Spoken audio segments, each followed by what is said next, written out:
Merry Christmas, everybody. I hope Santa was nice. I hope you had a good time. I hope you relaxed and watched some basketball. We had 5 games on Christmas Day. Probably one of the better Christmas slates in recent memory. Last game wasn't super interesting for me personally.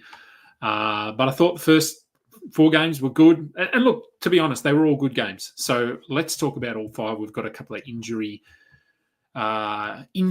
to discuss, one potentially with fairly significant fantasy impact, as well as some very, very good performances. This is the Wednesday post-game show. Let's go balls deep. I'm the type to get shit done. You the type to observe. March Madness on my speakers, but today's November 23rd. Got something loud in the blunt, yeah. I don't say what I want, yeah. Probably somewhere sunny getting tan. Foreign women in the sun, yeah. That's all that I need. That's all that I need. That's all that I need. Got my brothers with me. Got my brothers with me, and my mama's healthy. That's all that I need. Welcome to the Balls Deep podcast, brought to you by Fantasy Basketball International. I'm Adam King. Find me on Twitter and Blue Sky at AdamKing91. Go and hit us up on Google Podcasts, Apple Podcasts, Spotify, YouTube. We are part of the Old Man Squad at Old Man Squad on Twitter. 5 games.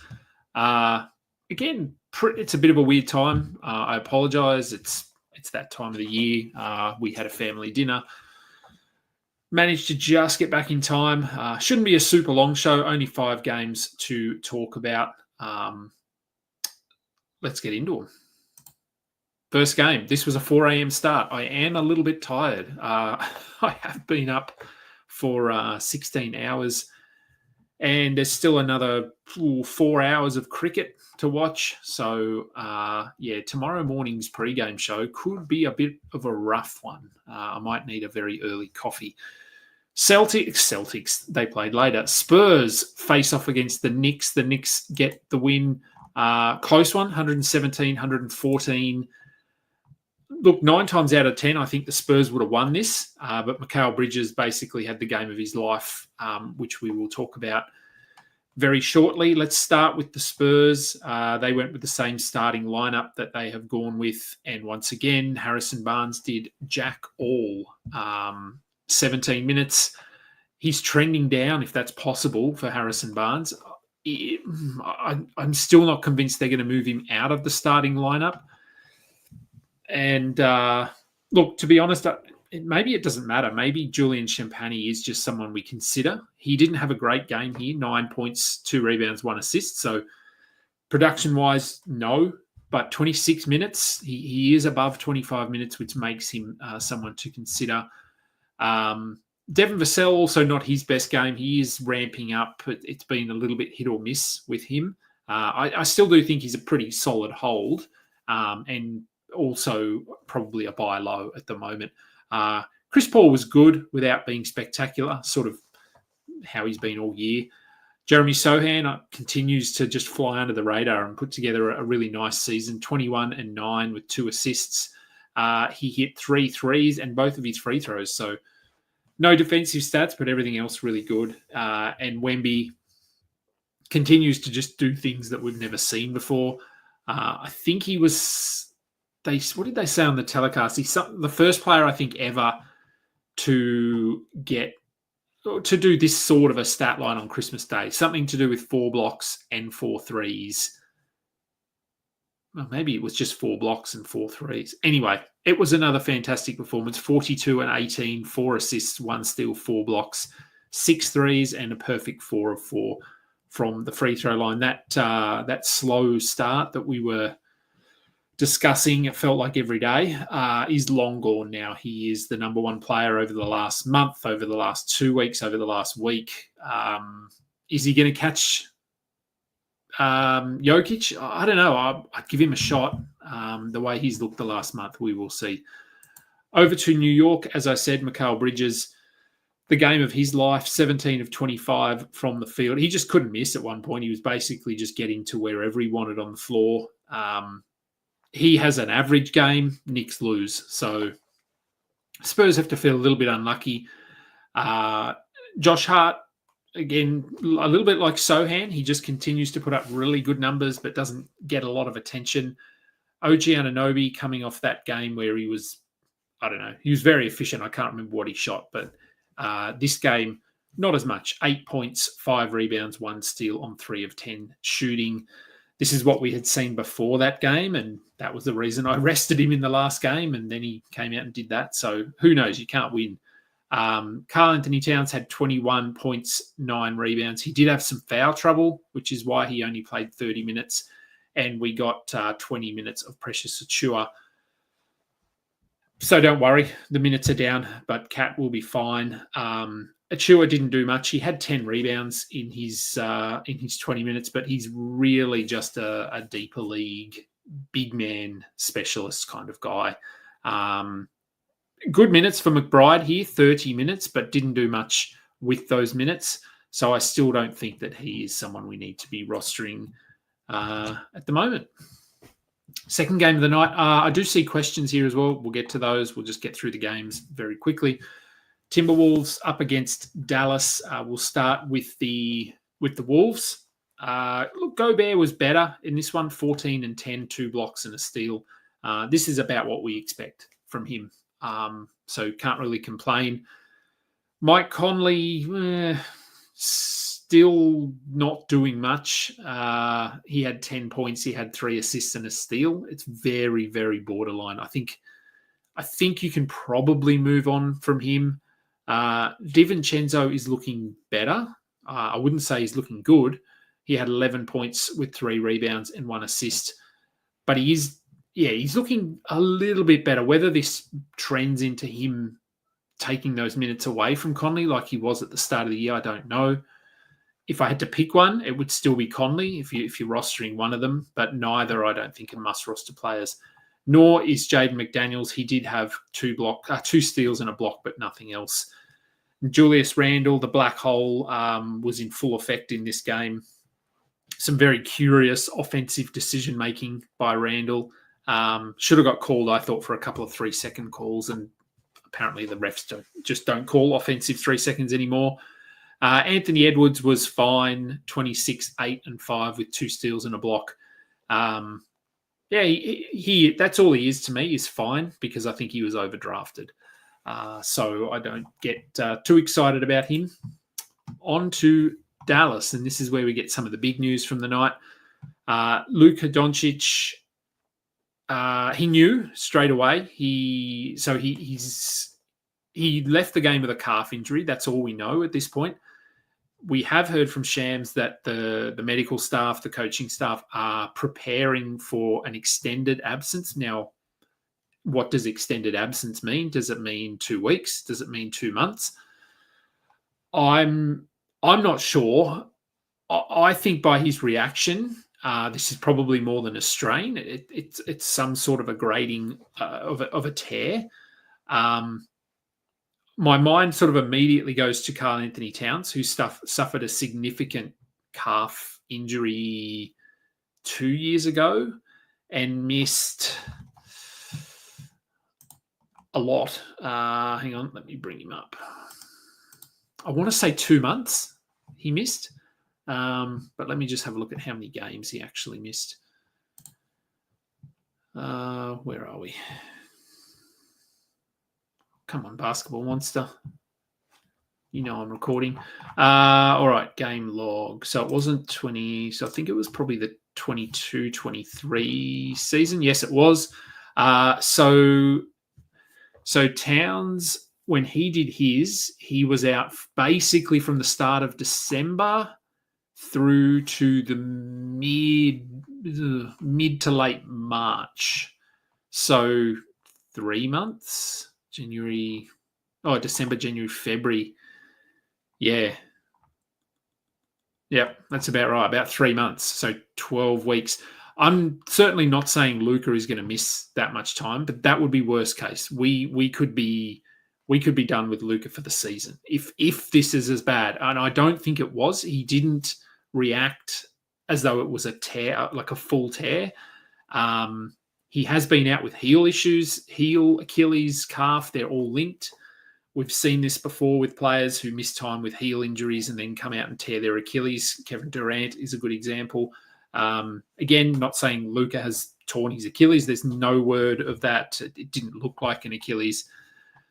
So I would, if I had to hazard a guess here, I would say 2 weeks minimum for Luka. And I think they can stay afloat without him. So as much as they would like to have him on the court, they want him on the court in April, May. So I would prepare for 2 weeks at least. 3 months is worst case scenario. If we want to go in the middle, maybe 6. So I don't know, 4 to 6 weeks. Let's see. We should find out more tomorrow. But what happens now with Luka not there? There are minutes to go around. Now, we have had a look at what the Mavericks rotation looks like without Luka. As I said, he's missed some games. Kyrie missed a little bit there. Klay Thompson missed some time. So the 2 obvious names here are Quentin Grimes and Spencer Dinwiddie. Based on what we saw tonight, it's Quentin Grimes, but we know that Jason Kidd will cycle through those 2 guys. Grimes will play more off ball, which would have Kyrie handling the ball a lot more, whereas Spencer Dinwiddie can handle the ball, allowing Kyrie to play off ball. So this may even be a decision based on how I think Grimes might be first off the bench. And if he comes off the bench and he's playing well, they will probably try to play him alongside Kyrie. If he comes on and he's struggling, then Spencer probably shifts in and plays as that makeshift point guard. So they're both, I think, are worth taking a flyer on in 12s here. The minutes will be up and down. So if we, in the next game, if we get 30 minutes of Quentin Grimes and 17 of Dinwiddie or 20 of Dinwiddie, I wouldn't necessarily think that that means that is what it's going to look like every night. I would pick up either one. For reference, I have picked up Quentin Grimes in a 14-team league, and I will give him 2 to 3 games probably and see what we're going to get across that span, which is about a week. Klay Thompson was pretty good again, 12 points, 4 rebounds. He's defending well for some reason. 2 steals, 2 blocks. Keep rolling with him. He's going to have to do a little bit more offensively, as is PJ Washington, who was not good in this one, but he'll be fine. And as expected, the Daniel Gafford, Derek Lively rotation that we saw in that last game did not stick. It was not a trend. It was just a one-off. Gafford was playing well, blowout, all that sort of stuff. So Lively in this one had 30 minutes, 6 points, 10 rebounds, 2 blocks, 1 steal. Daniel Gafford had 13 minutes with 1 block, nothing else. Other than trying to fight Karl Anthony Towns a couple of times. Rudy Gobert, not Karl Anthony Towns. So yes, we don't really need to be holding Gafford, I don't think. Najee Marshall, look, he could play some extra minutes here as well with Luka out. So he is someone to look at, but probably in deeper formats. Philadelphia at Boston, good win for full strength Philly, 118 to 114. Boston, I didn't think looked their best tonight. Let's start with the Sixers. Embiid, 31 minutes, 27 and 9. He looked okay in this one. He's still very slow, very clunky around the court, but he's that good that he's going to put up numbers as long as he's healthy. If he puts together a week here of top 20, top 15 numbers, whatever, I would be looking to try to move him as soon as possible. He injured his ankle in the pregame. He appeared to hurt his knee during the game. He played through both injuries, but there's something coming, I think. It seems inevitable. He's just not moving well at all. Maxey was very good. Caleb Martin,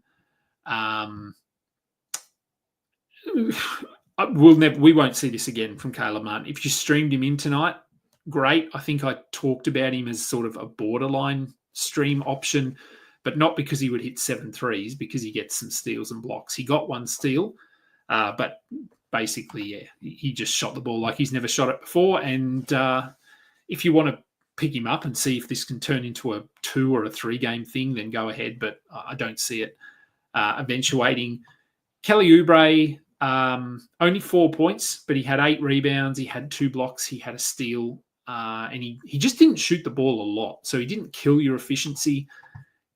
He production-wise, but 38 minutes, if he's playing 30 plus, 35 plus minutes, he probably is a hold in most leagues. On to Boston. They were without Drew Holiday in this one. So Al Horford started and had himself a nice game, 17, 4, and 2 with a block, 5 threes. He had 2 of those threes, I think, in the first minute or something. Tatum, very good. Jaylen Brown was good. Derek White was good. Porzingis left this one after only 13 minutes, but has said that he will be okay. We know the Celtics, they're very, very careful when it comes to Porzingis, so I wouldn't be expecting any lengthy absence here or anything for Porzingis. Peyton Pritchard continues to struggle. The buy low window is wide open for him. 4 points, 5 assists in 33 minutes. Just couldn't hit a shot. So he will be better than this. So if you want to try and pick him up, go ahead. LA Lakers and Golden State Warriors. The Lakers get the win in this one narrowly, 115 to 113. Let's start with Anthony Davis. 7 minutes, 0 points. So production-wise, this was not a good night to have Anthony Davis in your lineup. He rolled his ankle. It didn't look bad. He didn't really even trip on anyone or land on anyone's foot. He just sort of went over on it. Tried to play through it. He was questionable to return, and they just opted to sit him out. I think this was more of a we just don't want to push the situation, and they won, so that was the right decision in hindsight. He has said that he will be fine for their next game. Whether you want to believe him or not, that's up to you, but I don't foresee a significant absence here, and I actually think this could be a positive. He's been banged up for pretty much the whole season with foot injury. He's had an elbow thing, a shoulder thing. So if he doesn't play Saturday, that would mean he will have 4 or 5 days off, which is probably not a bad thing, to be fair. So if he misses a game, it's frustrating, but could be good in the long run. So don't worry. And I will just say that the hate for Anthony Davis on Twitter regarding injuries is, I guess I kind of get it, but I don't as well, because he was healthy last year. He's basically played every game this year. I went through the top 50 players, and I think of every player in the top 50, there's only 10 that have played more games than him. And majority of those are just because the team has played more games than the Lakers. So, yeah, I think surely, we're past that, aren't we? The Anthony Davis injury stuff, he plays through a lot of things. Yes, look, he gets banged up, but who doesn't? So I'm not too worried about injuries for Anthony Davis. But the other players, those that stayed healthy, LeBron James, very good, continues to play well. Austin Reaves, a triple-double. Didn't see that coming. Probably didn't have that on our Christmas Day bingo card, but 26, 10, and 10 with a steal. No D'Angelo Russell in this one. He was out with a thumb injury. Who cares? So Austin Reaves just did a ton more. This is not going to help D'Angelo Russell at all, because Austin Reaves is clearly the guy they need on the floor now. He's much better than D'Angelo Russell. Max Christie continues to intrigue. 16 points, 4 rebounds, 2 assists in 34 minutes. The production has been a little bit up and down, but those minutes are enticing. He's playing 30 plus. He's certainly ahead of Cam Reddish, Dalton Connect in the rotation. In standard leagues, he's probably borderline, but anyone playing 34 minutes is at least worth considering if you've got a roster spot. I just don't think he's going to put up numbers, but I do like seeing him on the floor. Excuse me. Bench guys, Dalton Connect actually hit some shots in this one, 13 points in 7 minutes. We are not adding Dalton Connect. Oh, and Rui Hachimura, let's talk about him. He had 18 points. He hit 5 threes. A lot had to do with AD not being there. That he just needed to take more shots. Thankfully, he hit them. I wouldn't be running to grab him unless Anthony Davis is out. If he is out, then I think Hachimura, it probably becomes a short-term ad. Max Christie gets a bump, and then we see a little bit more of, well, Christian Koloko. Whether he starts, I don't know what they would do, but as I said, I don't think Anthony Davis will miss significant time. For the Warriors, Draymond Green, again, the scoring very rough, but he had 10 rebounds, 6 assists, 4 blocks. So if you're holding him, that's why you're holding him. Steph Curry hit a, for some reason, wide open three-pointer with, what did they have, 7 seconds left or something? Austin Reaves ended up hitting the game winner, but I don't know how Steph got that open. That was pretty bad defensive rotations. But he was very good in this one, 38 points, 8 threes. So good to see him after some poor performances. I think by his standards, he was very good. Andrew Wiggins, he is having a nice season, and that continued here tonight, 21 and 12. Trace Jackson-Davis, talked about him on the pregame show as probably an ad. It does seem that they like him now as the starting center. He played 26 minutes, 11 and 9 with 2 blocks. So I would be adding him in most leagues, I think. As for Dennis Schroeder, 11 points, 5 assists and a steal in 28 minutes. It's probably enough to be a hold in standard leagues, but it's not. I just don't think the ceiling is there now with this team around him. I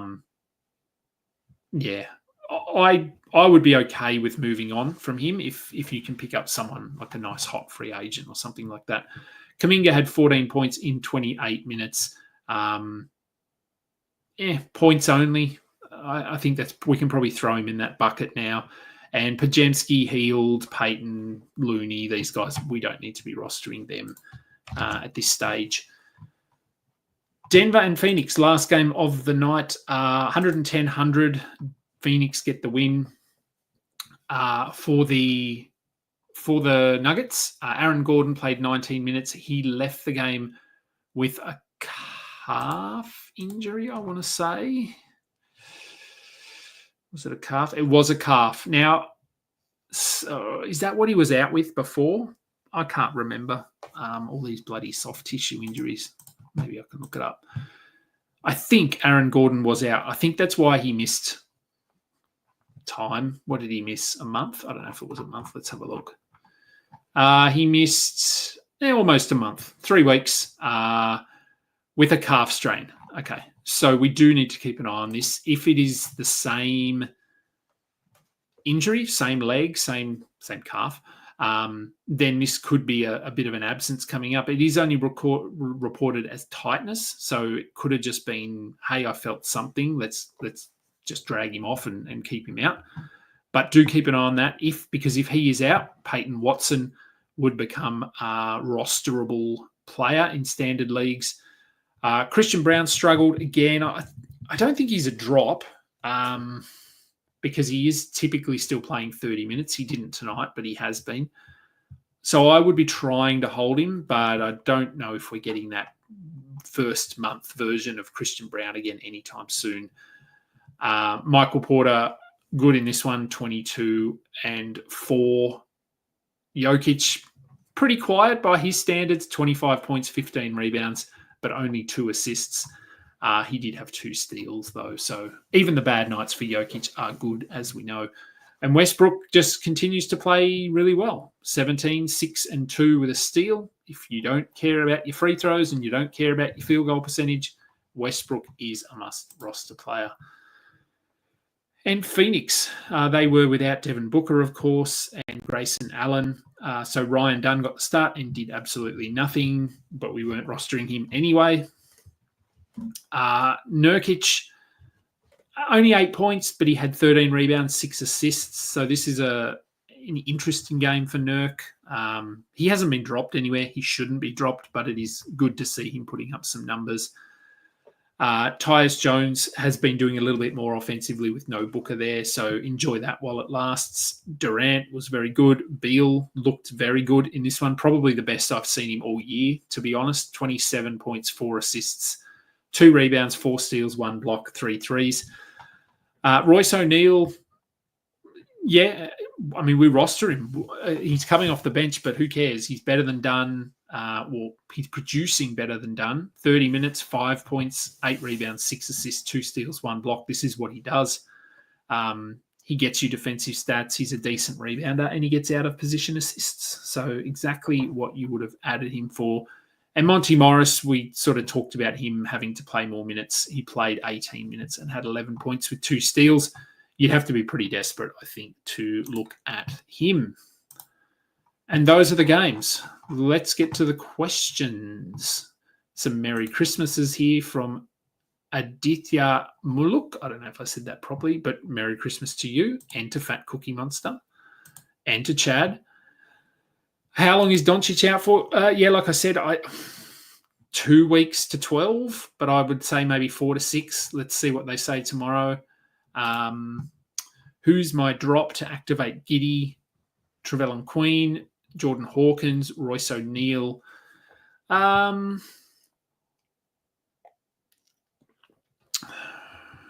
would be the drop? Look, it's probably... I mean, you can make a case that it's Queen just because we've only seen one good game from him. So it was... At this stage, it's an outlier. But he has 3 games. The other 2 only have 2. Royce O'Neal is pretty locked in at 30 minutes because Booker is not coming back. I don't think Grayson Allen is coming back either this week. So I think O'Neal's pretty safe. Hawkins is a little bit 50-50 because if he's playing well, he'll play 30 minutes. If he's not hitting his shots, he might play 18 minutes. So there's a little bit of risk with him. So I would hold O'Neal, and then I would look at one of the other 2. And I guess because Trevelyan Queen has 3 games, maybe you just go with him. And look, Hawkins is 3s only, to be fair, and points, I guess. But I think I'd go with Queen and Royce there. Should I trade Doncic for Josh Hart in a points league? Afraid I won't get any good value. Hart is averaging 27 points. Doncic is averaging 37. It's a tough call to make without knowing how long. Because, I mean, Luka, this might only be 2 weeks. It doesn't sound like it's going to be 2 weeks. So... I don't know. I don't know whether it's easier to try and move him before we get, do you do it right now? Do you go out, offer trades to try and get something back? Or do you wait? If it's bad news, you obviously lose a lot of power or hand, trade hand. But if it's only 2 weeks, then you probably don't want to move him. So... Hart does have that better playoff schedule. Yes, I get that as well. I think at this stage, look, I mean, that's fair. If Luka's going to be out for 2 months, I think that's pretty fair. I would probably hold and just see. But again, in a 17 points league, if you're getting Josh Hart, you can probably just stream guys to make up that difference. Like Josh Hart is handy in a points league. I was looking at his stats when I was doing player blurbs today, and he's averaging almost 6 assists, I think, 5.5 assists or something. So, yeah, as I said, very quietly, much like Sohan, he's putting together a nice season. So I don't think it's terrible. If you can get Josh Hart, he's relatively healthy. Even if Luka comes back, he will come back, but when he comes back, I would expect them to be cautious with him because they really need him for the playoffs. Do I think Devin Vassell and Goga for Paul George would work? Would I trade Devin Vassell and Goga for Josh Hart? Goga is great for my team, but rest of season is questionable. Would I trade Devin Vassell and Goga for Josh Hart? No, I wouldn't. Would I trade them for Paul George? That's a little bit closer. Paul George, I don't think we can all agree he's not going to be the player that we thought he might be coming into the year or that we have seen. I'm just bringing up box scores here. And where do we have Paul George? I reckon we have him as probably a third rounder rest of season. Vassell, I don't think he's going to reach the top 50, top 60 like I thought he might. He's probably top 100, top 90. Goga could be top 50, to be fair, if things go his way. So I don't think I would. I think I'd look for more than Paul George in a trade like that. Scared the news will be bad for Doncic. Won't be able to trade him. So yes, are we looking at a panic trade situation here? Okay, so Josh thinks that probably pretty much in line with what I said. Could be 2 weeks minimum, which would put him out until early January. I would say 4 to 6 weeks. That's completely a guess. That puts him out till the end of January, early mid-February, and the All-Star break is in there as well. So they may just shut him down until the All-Star break. So then, yes, I think you probably do need to look at moving him. So I think Josh Hart, DeRozan are probably fair. DeRozan's probably a buy low at the moment. Josh Hart is a bit of a sell high.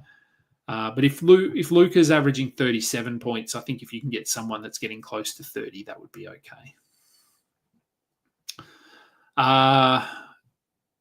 And Merry Christmas. Yes, Merry Christmas, Hinny Minnie. Is Kalel Ware a pickup for 16-teamers? Dropping Shaden for him. Well, they're very different players. Do you need blocks and rebounds or do you need points? It's pretty simple.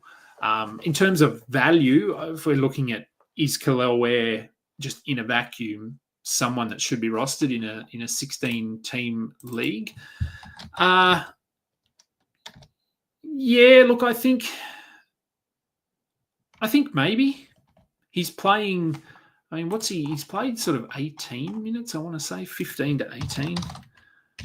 I know. So I'm looking at, they won't be watching this. I'm looking at picking him up in industry pickup, which is a 12-team league, but I am punting assists, threes, points, and free throw percentage. So all I need is blocks, rebounds, field goal percent, big man stats, and steals.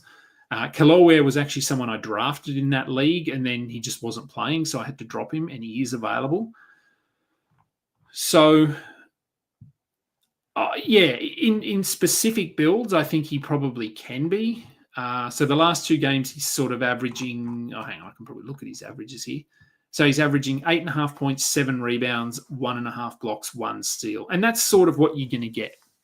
8 and 8, 7 and 7 with 2 to 3 combined steals and blocks. Doesn't do much else. If that's what you need, then yes. But if you need points, then I would stick with Shaden Sharp. Should I drop Dylan Brooks for Grimes or Dinwiddie? Yep, I would. Brooks has already been ruled out tomorrow. And as I said, I think Grimes or Dinwiddie, both will be 12-team guys moving forward. And Dylan Brooks, I know he's played really well, but we know what Dylan Brooks is. And he's not the shooter that he has been. I got offered Randall for Doncic, so this is Fat Cookie Monster again. Is that better? Probably. If I'm comparing him to Josh Hart, again, you're in an ESPN points league, which I'm not in any of those. But if I'm just, you said that Josh Hart was sort of at 27 points per game. I would think Randall is probably more than that. Points, he would be more. Assists, he's probably a bit less. Rebounds, he's about the same. Maybe doesn't get the steals. So he's about 29 or 30. I'm not sure. So I think that would be okay. Doesn't have as good a playoff schedule. No, and that is something you need to factor in. But as I always say, you have to make the playoffs first. So here's your team. Okay. Giddey, Trae Young, Trey Murphy, Doncic, Booker, Cam Thomas, and Kawhi. Trae Young, Trey Murphy, Doncic, Booker, Cam Thomas. So you'd have Cam Thomas and Kawhi in your IR spots, I guess. So you need to look to trade someone. Yeah, Cam Thomas is close. Kawhi, God knows. Luka's probably the one that you can move and get the most value for. And then we're looking at waiver wires. For just a bit of a discussion. Pick up Keontae. Yeah. Okay. All right. So there's some chat going 2 weeks. Yeah, if it's 2 week absence, it's his third multi-game absence. True. And these injuries are correlated, as I said. So even when he comes back, there will be some management, I think. Vasella's been worst player. Yeah, he hasn't been great. As much as I like him, he's not the player I thought he would be this season. Anyway, but there is time. All right. I think that'll do. There's a bit of chat about that, the whole Luka thing, but I think we sort of covered that. So I think that'll do. That'll do for the Christmas Day slate. All 5 games covered. I will be back. Now there's a few games, I think, tomorrow. Let me have a look. I'll be setting my lineups after this. 1, 2, 3, 4, 5, 6, 7, 8, 9 games. So good slate tomorrow. 7, 8, 9 games is a good number. I'd probably rather 7 or 8, but 9 is okay. So streaming is going to be tricky tomorrow. You probably have 1 or 2 spots available. Some of you might have full rosters. But yes, I will be back with a pre-game show. It'll be pretty early, off to the movies tomorrow to see Sonic, I think, with my son. So we'll be leaving nice and early to beat the crowds. But there will be a show. We will talk about all 9 games and hopefully have an update on Luka by then. Gibbo asked, am I on holidays? Yeah, we just get a week off. Most people here in Australia do. Unless you work retail or like if you're a medical profession or something like that, most of us just get from Christmas Eve to the day after New Year's Day off. It's just factored into our work. I haven't worked in that period of time for 25 years. It's called shutdown, stand down. It's just part of our lifestyle here. We get those days off for nothing. But still get paid, which is nice. And we don't have to use any leave. So that's also nice. And that'll do now. Now that'll do. Thank you, everyone, for tuning in, for listening. Please, as I always ask, go and download the episodes and don't listen to them if you don't want to, but just download them. I'm Adam King. This has been the Balls Deep post-game show. Until next time, catch ya. You just listened to another episode from the Fantasy Basketball International Podcast Network. Thanks for joining us. And for more information about joining our community, please check out our website at FBI.